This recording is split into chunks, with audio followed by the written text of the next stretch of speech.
Well, happy Wednesday to you, Mr. Richards. Let's bring you straight in because you've got a good list tonight.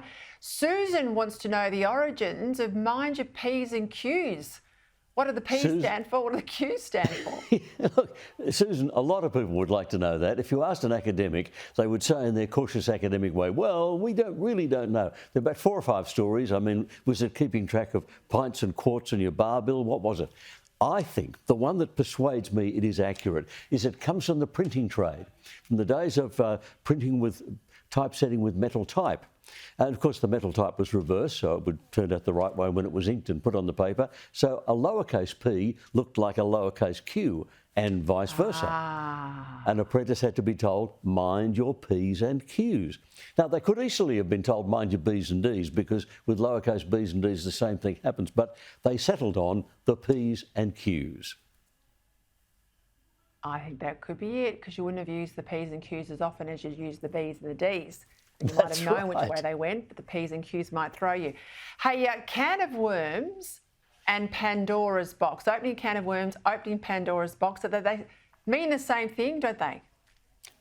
They mean related things. Opening a can of worms means opening something you're unlikely to be able to control. Opening Pandora's box means you're opening something and you don't know what's going to come out. Can of worms is fairly recent, from 1962.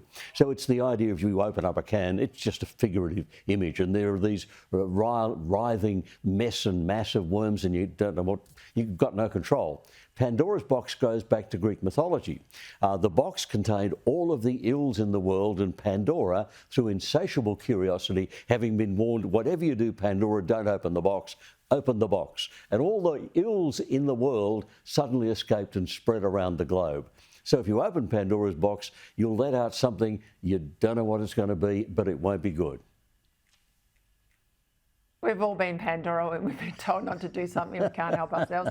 Hey, I say this one a fair bit. When someone says, will you come here or there, I'll say, I'll be there with bells on. Carol wants to know, where's that expression come from? Late 1800s, before automobiles, you were invited to a special event, so you went in your best carriage and you had your best horse pull the carriage with a special harness on it.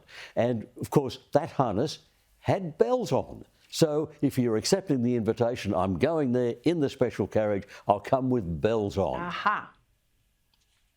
And that's why sometimes at the end they'd say carriages coming at 11 o'clock or 12 o'clock. Yes, because they knew what time we're meant to head out the front door. That's right. Kel, thanks. See you next week.